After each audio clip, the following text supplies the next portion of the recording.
What is up mga paps and welcome back. For today's video is ituturukan po sa inyo kung paano nga ba makautang kay GCash even if mababa yung G-score natin. So bibigyan ko po kayo ng tips for today's video para po makautang kay GCash kahit meron tayong mababang G-score. But before we continue this tutorial, kung bago pa lang sa channel, please do subscribe and don't forget to hit the notification bell so you will be updated for more videos like this.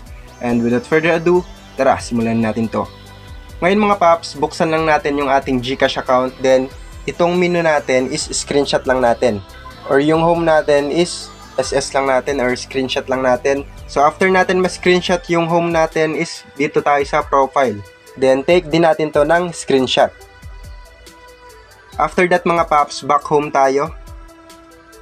Then punta lang po tayo dito sa Chrome or any browser po na available sa inyong mga phone. Then dito po, search lang natin yung GCash Help Center. Go lang natin yan. Then punta lang po tayo dito sa GCash Help Center. Then scroll up and scroll down natin hanggang lumabas si Chat with Gigi. Click lang natin yan. Then dito po kay Gigi mga paps, message lang natin yung submit a ticket. Send lang natin. Then click lang po natin dito yung submit a ticket. Then dito po isilalagay lang natin yung ating GCash registered email address, yung ating GCash registered full name. So ilalagay ko muna. Make sure po na tama yung mga information na ilalagay nyo dito.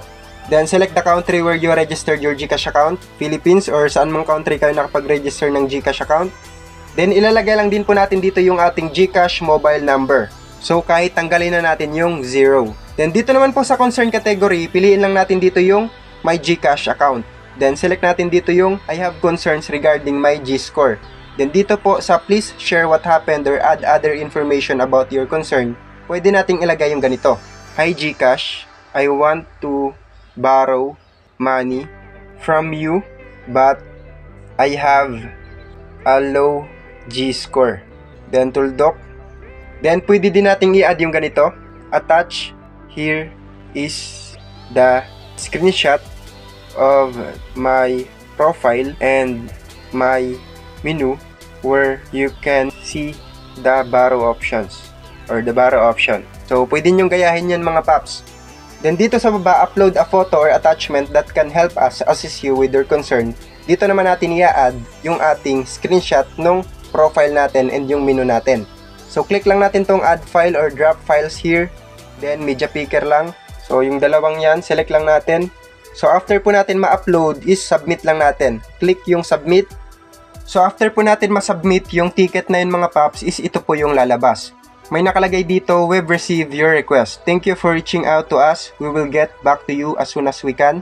Then you can check the status of your request by tapping help in the GCash app or via email. Ngayon ang tanong, paano naman malalaman na na-approve na yung inyong request? So pwede nating i-check yung ating Gmail or sa help center ng ating GCash app mismo for the updates from GCash. Dahil dun po natin malalaman if i-approve nila or i-disapprove yung ating request.